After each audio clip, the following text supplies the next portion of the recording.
ሌንጮ ለታ የተባለው ፋሽስታዊ ኦሮሞማ ነፍሰ ገዳይ የደርግ መንግስት ሲፈርስ የነበረው የአገሪቱ ሰራዊት አብዛኛው ኦሮሞ እንደነበር አምኗል።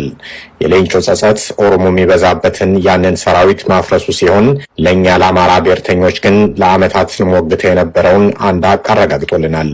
ይኸውም ሀቅ ደርግ አመራሩም ሰራዊቱም የኦሮሞ ሲሆን በሶቪየት እንደተፈጸመው አብዮት በኮሚኒዝም ሽፋን የሊቃን ፍጅትና ፊውዳሊዝምን በመታገል ሽፋን በረቀቀ መንገድ ከፍተኛ ማህበራዊ የማደየት ስራ የተሰራውና ጠባሳው ዛሬም ድረስ ጎልቶ የሚታይ የዘር ፍጅት የተፈጸመው በአማራ ህዝብ ላይ ነው ብለን ለዓመታት ስንሞግት የነበረውን ሀቅ አረጋግጦልናል።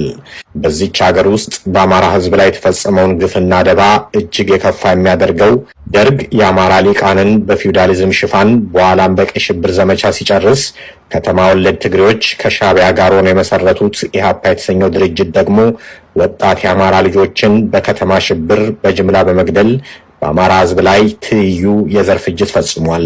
በአማራ ህዝብ ላይ የተፈጸመው ግፍና የዘር ፍጅት በኦሮሞ ደርግና በትግሬው ኢህአፓ ብቻ ተፈጽሞ ያቆመ ሳይሆን የጫካው ትግሬ ቡድን ራሱን ህወሓት በሚል ስም በመጥራት የኦሮሞ ድርጅት የሆነውን ደርግ የአማራ በማስመሰል የራሱን ህዝብ በአማራ ጥላቻ ቀስቅሶ በማደራጀትና በሻዕቢያ አስታጣቂነት ላለፉት 50 ዓመታት በአማራ ህዝብ ላይ የፈጸመውን የዘር ማጥፋት ወንጀል እያየነው ነው። ሻዕቢያም የኦሮሞማው ድርጅት ደርግን የአማራ በማስመሰል ዛሬም ድረስ ያላዝን የምንሰማው ሀቅ ነው። በነገራችን ላይ የኦሮሞ ነጻነት ግንባር መስራችና የማዕከላዊ ኮሚቴ አባል የነበረው ዶክተር ዲማ ነጎ በቅርቡ ደረጀ ገረፉ በሚባል በኦሮሞ አክቲቪስት ሚዲያ ላይ ቀርቦ ቃለ መጠይቅ ሲሰጥ አብዮት የተባለውን ነገር እነሱ ከበስተጀርባው ነው ተደራጅተው ሲመሩት እንደነበርና መሬት ላራሹ የምትባለዋን መፈክር ለእኩይ ዓላማቸው ማስፈጸሚያ እንዳመጧትና ከዛ በኋላም የተወሰዱትን አብዛኛውን የደርግ አረመኔያዊ እርምጃዎችን ሁሉ እነሱ በየመስሪያ ቤቱ ተሰግስገው ሲያስፈጽሙት እንደነበር አሁን ጊዜ የኛ ነው፣ ስለዚህ በማንም ምንም የማያመጣ መንፈስ ቃል በቃል የተናገረበትን ቪዲዮ ነው፣ አዳምጡት። ወደ ባሮ እንመለስና ባሮ በዛ ጊዜ ተገናኘን።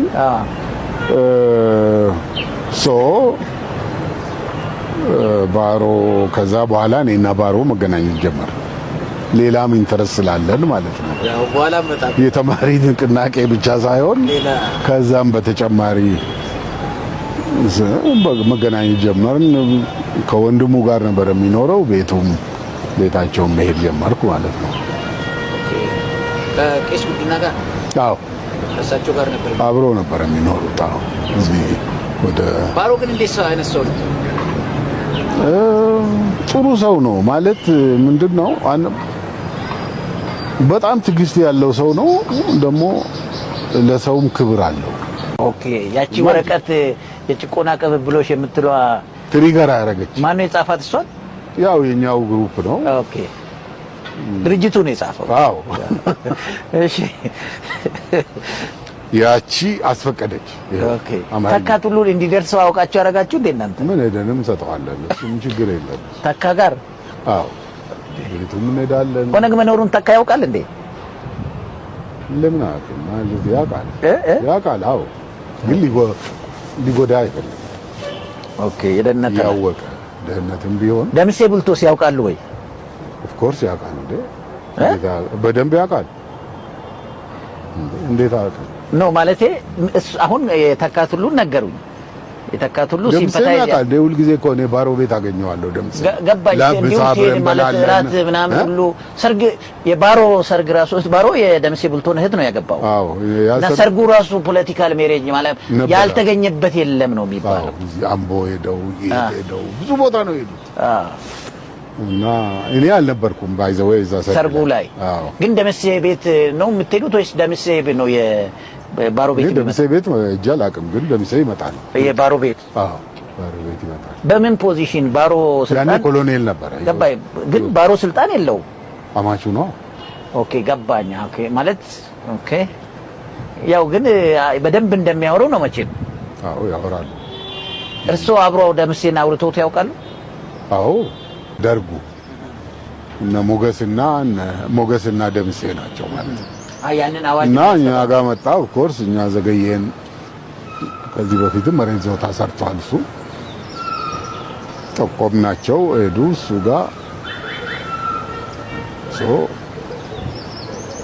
ህጉንም ድራፍት አረገ።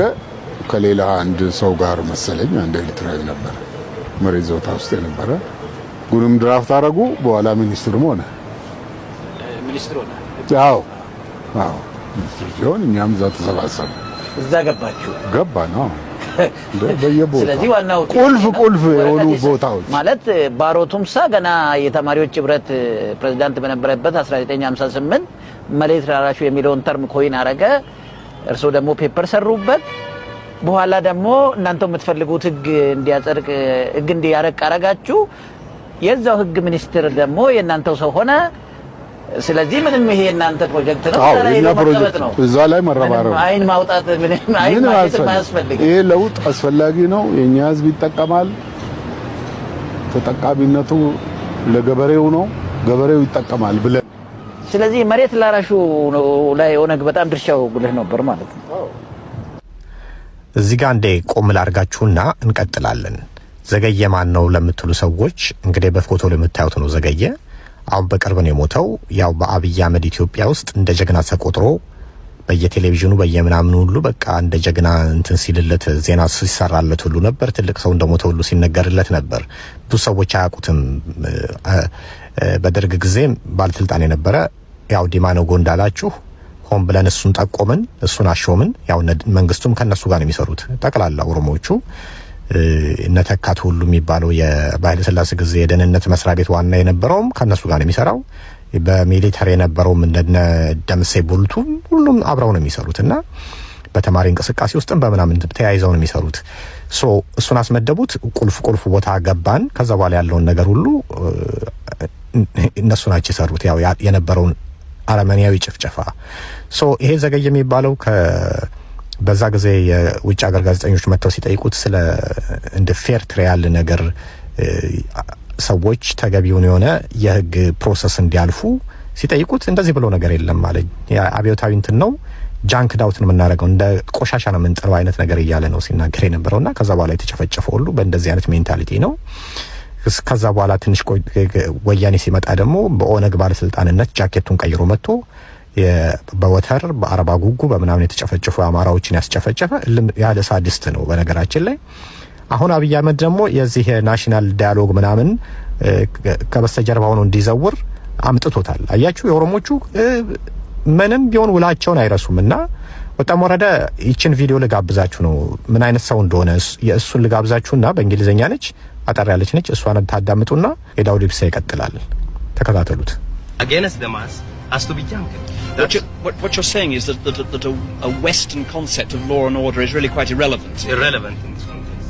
This defence, and the regime's formal sanctioning of such actions, helped set the stage for 17 years of bloodshed and the near-total annihilation of the Amhara intelligentsia. He argues that law is irrelevant and only revolutionary legality should apply. Within this framework, anyone labelled an enemy could be stripped of their rights, forcibly detained, and executed without trial. The mechanisms of justice, trials, hearings, and due process are entirely abandoned. History has documented the devastating impact of those decisions. Tens of thousands were killed without trial, Ethiopia scarred and still unable to recover. When the TPLF entered Addis Ababa in 1991, he re-emerged as a member of the Oromo Liberation Front, OLF, and was appointed minister by Tigray People Liberation Front. In 1992, here he was with OLF chairman on national TV. That following year, the Oromo Liberation Front carried out one of the deadliest massacres in the nation's history, targeting Amhara civilians. Footage of the killings was made public and broadcasted on national television. The OLF was eventually expelled from the transitional government.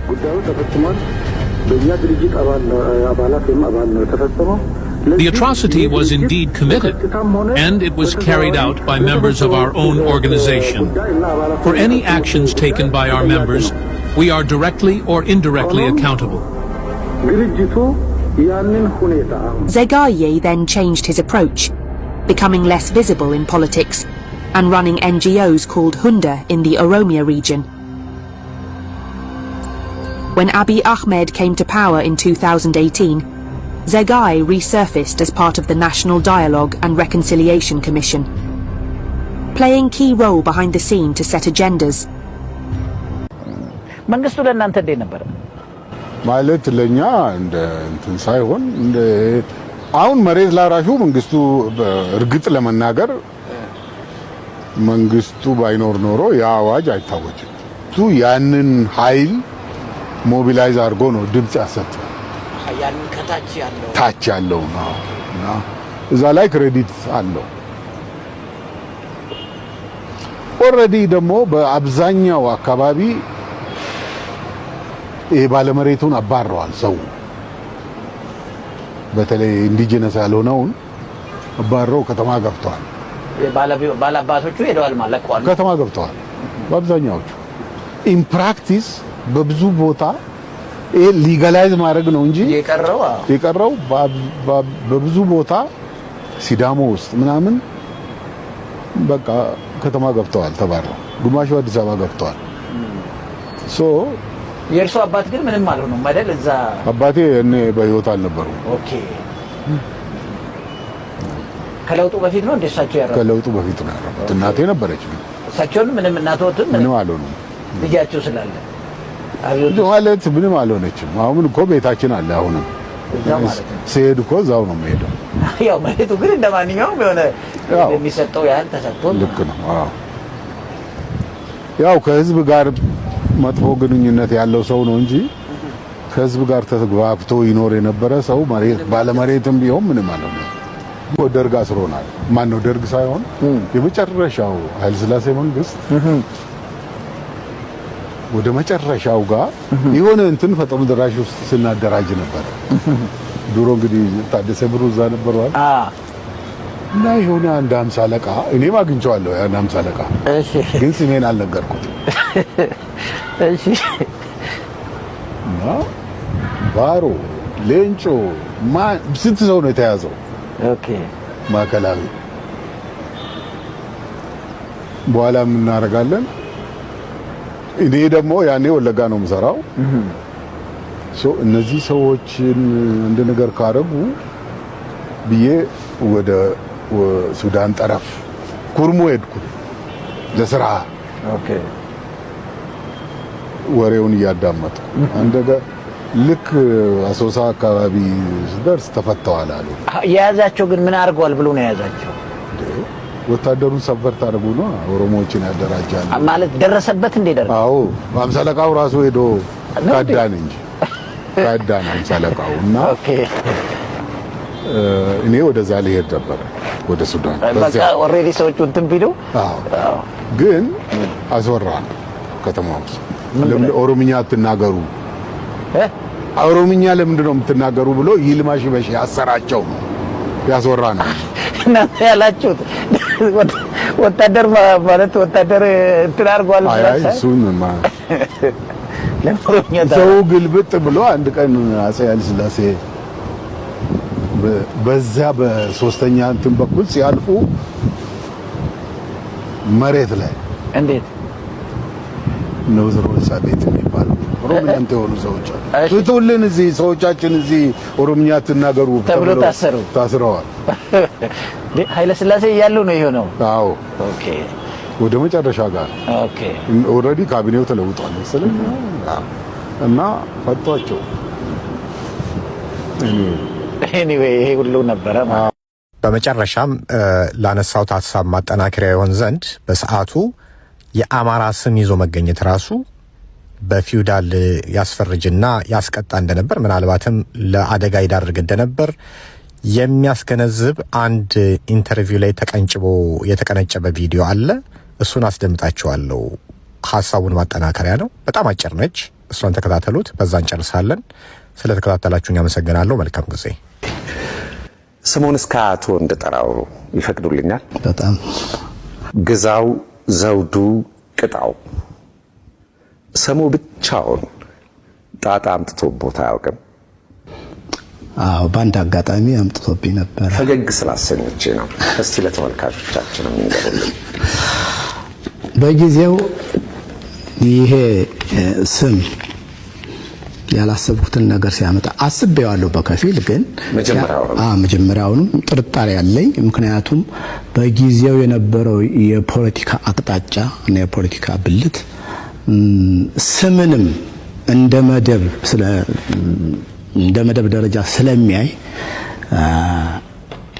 ገና ስምህ ማን ነው ከናያት ሲለኝ በጥንቃቄ ነው መናገር የጀመርኩትና እንዳሁኑ ስቄ አይደለም ያኔ ተጠንቅቄ ነው እና ተቆላ ይባላል መርማሪው ተቆላ ማሞ ይባላል መልካም ነው ፊቱ በፈረንጅ ሉሲቭ የሚሉት ደግ ሰው ነው የሚያሰኝ ነው እንጂ ውሉን ግን አይሰትም እና ግዛው ዘውዱ አልኩና ትንሽ አልኩና ቅጣው አልኩት ስክሪፕቱ እንዲህ እንዳያዘው ወረወሩ እና ይሄማ ያዳሪ ስም ነው አለኝ አይ በተቻለ እኮ አስተዳደር መባል ይችላል ስሜ እና እንደው እንዲስቅ ብዬ ነው እየፈራሁ ነው ግን ምንም አላለም ሳቁንም ሊያሳየኝ አልሞከረም ግን ፊቱ ራሱ የመሳቅ ጸዳል ስላለው በዚያው አለፈና ወደ ጉዳዩ ቀጠለ በነገራችን ላይ በአብዮቱ መባቻ መሳፍንት መኳንንት ልዑል ንግስት ዙፋን ልዕልት እንዶ ትንሽ ምቾት የሚነሱ ባለስሞቹንም የሚያሸማቅቁ ሆነው ነበር አይደለም አዎ በጣም አርበኝነትም ጭምር አርበኝነት ደጃዝማችነት እነዚህ ነገሮች በሙሉ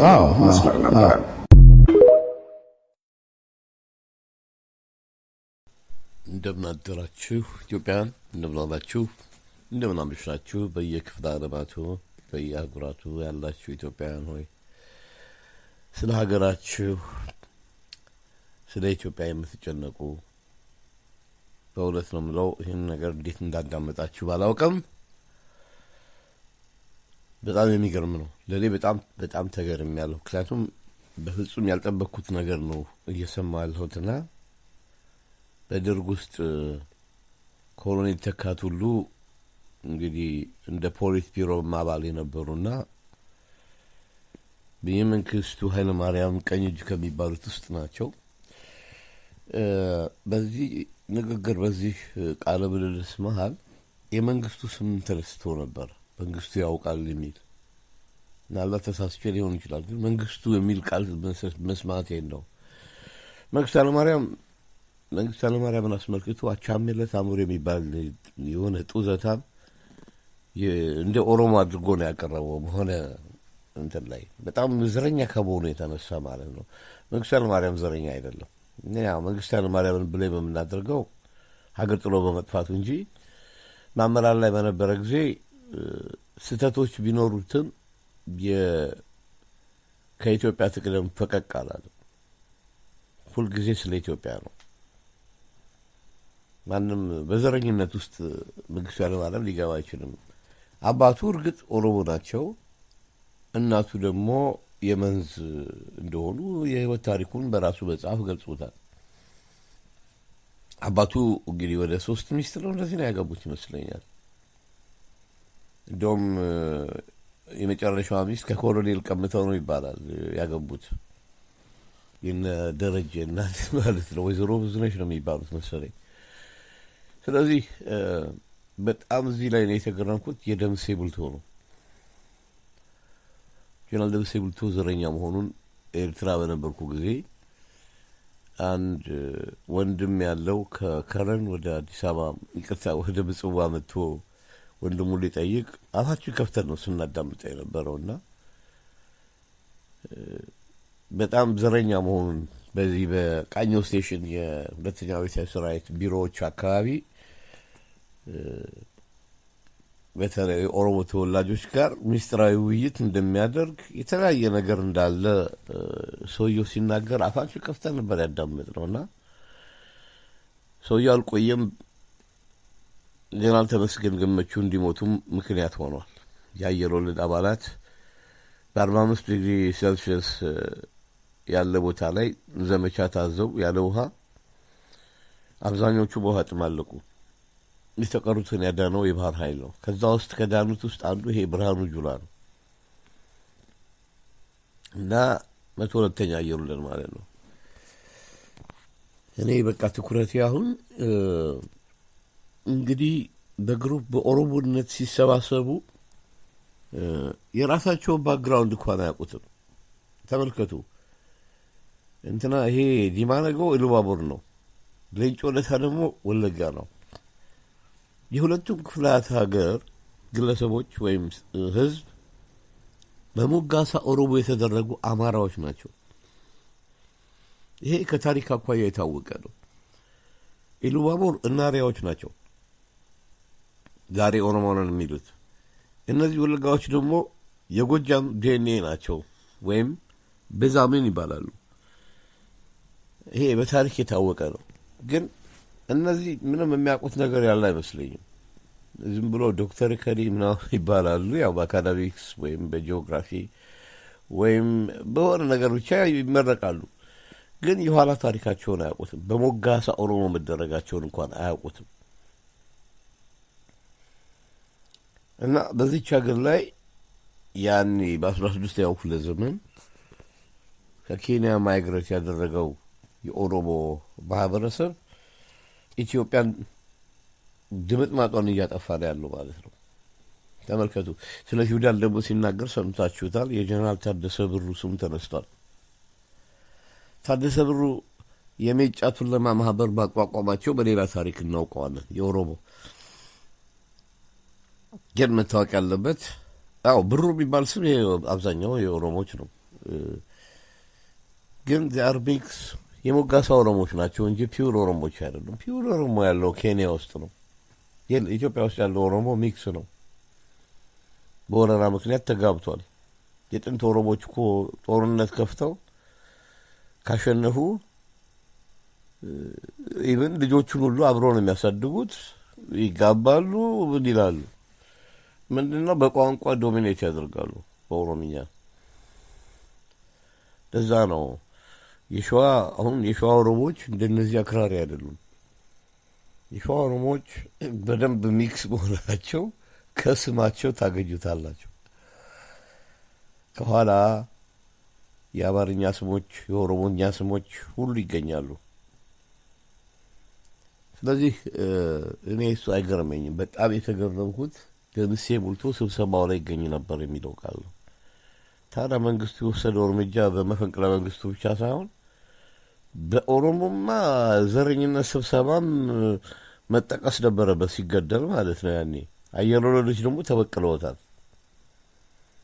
መፈንቅለ መንግስት ያከሸፉት አስመራ ላይ እነዚህ 102 የአየር ወለድ አባላት ናቸው። ቃኘው ስቴሽን ነበረ እንትኑ ስብሰባቸው።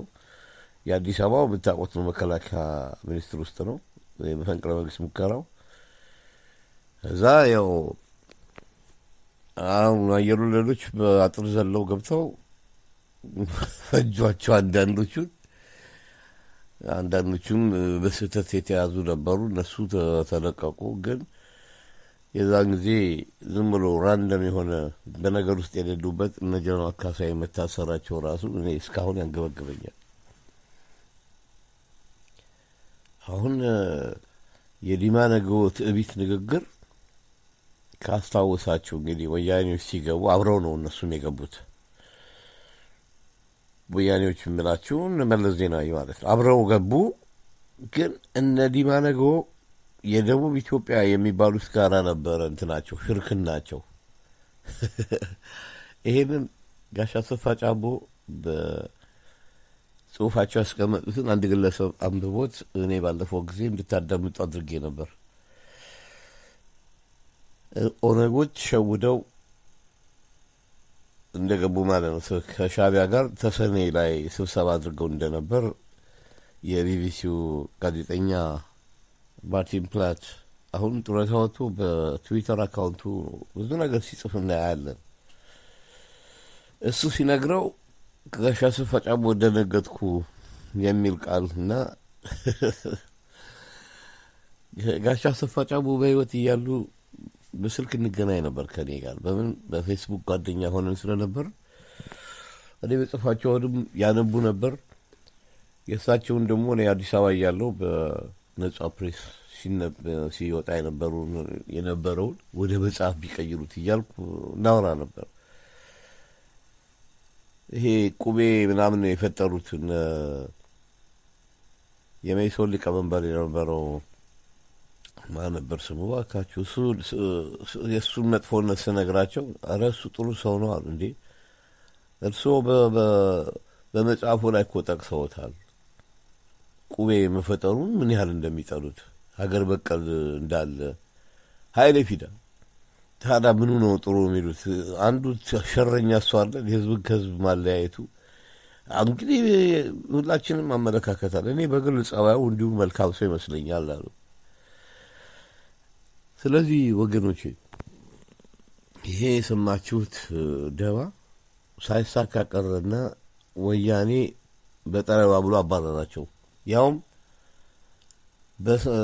ሳይገላቸው ማለት ነው። ሂዱ በቃ ለፈለጋችሁበት ሀገር ሲባል ሌንጮ ለታ ስዊድን ገባ።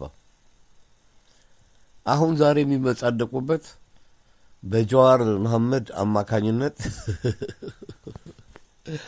የተደረገው የዘረኝነት አመጽ ከ5,000 በላይ ኦሮሞ ሞቷል ነው የሚባለው። እንግዲህ ከኦነግ ሳይሆን አሁን አብይ አህመድ የሚያላዝንበት ጨረባ